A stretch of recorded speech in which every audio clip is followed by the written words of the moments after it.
Présentée en 2016, votée lors de la loi de finances 2017, la mise en place du prélèvement à la source qui devait intervenir en 2018 a été décalée en 2019. Rappelons l'objectif du prélèvement à la source: supprimer le décalage d'un an entre la perception des revenus et leur imposition.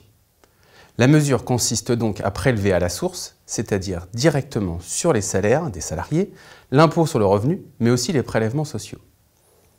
Actuellement, et jusqu'au revenu de l'année 2017 inclus, les salariés ont perçu des revenus en 2017 qu'ils déclarent en 2018.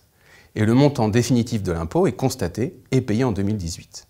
Il y a donc bien un décalage d'un an entre la perception du salaire et le paiement de l'impôt. Après la réforme, et donc à partir des revenus 2019, les revenus de l'année 2019 généreront un impôt payé en année 2019 sous forme d'acompte, mais n'est pas supprimée l'obligation de déposer une déclaration des revenus de l'année 2019 en avril 2020 avec paiement du solde de l'impôt ou restitution du trop perçu. Autrement dit, les salariés paieront directement avec leur salaire l'impôt correspondant à l'année en cours.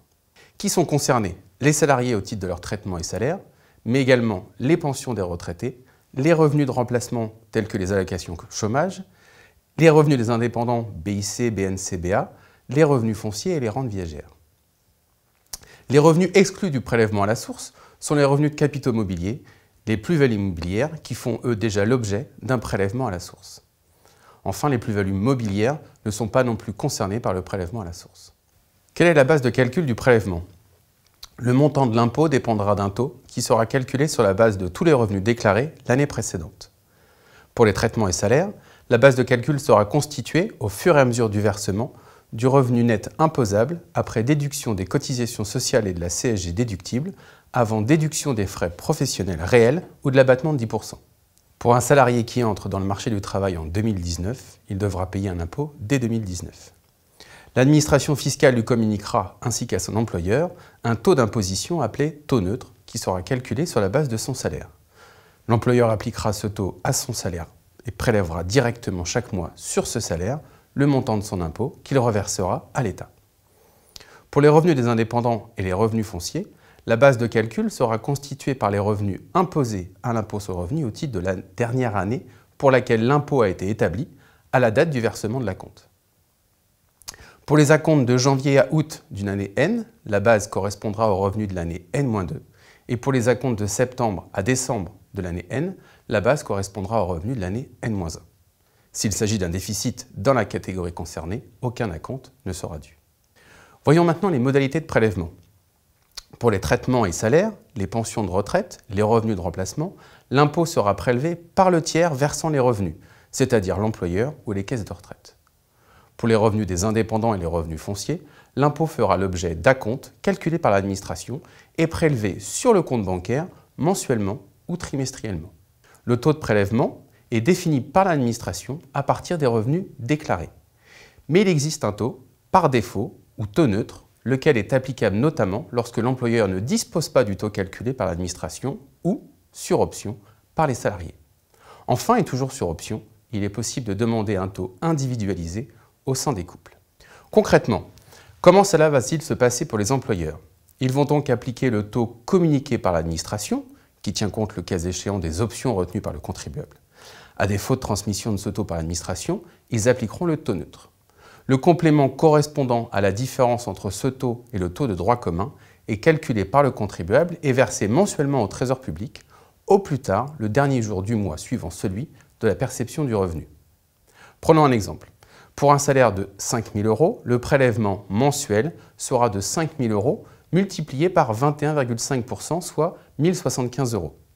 Si par hypothèse, le taux de droit commun est de 30%, le contribuable devra calculer et verser mensuellement le complément directement au Trésor public, soit 425 €.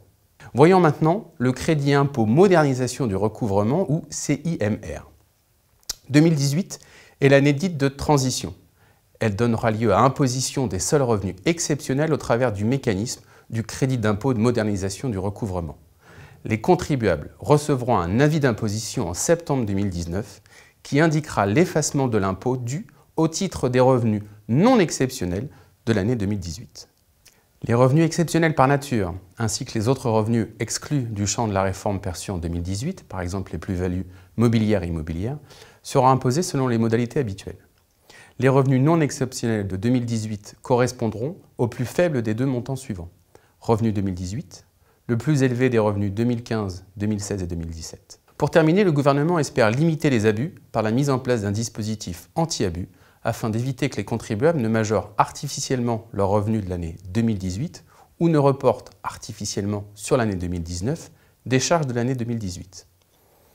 Pour les revenus fonciers, lorsqu'elles sont déductibles, les primes d'assurance, provisions de copropriété, impositions, intérêts d'emprunt, frais de gestion, de rémunération et de procédure, dont l'exigibilité intervient en 2018, ne sont déductibles qu'au titre des revenus fonciers de l'année 2018, quelle que soit l'année de leur paiement effectif.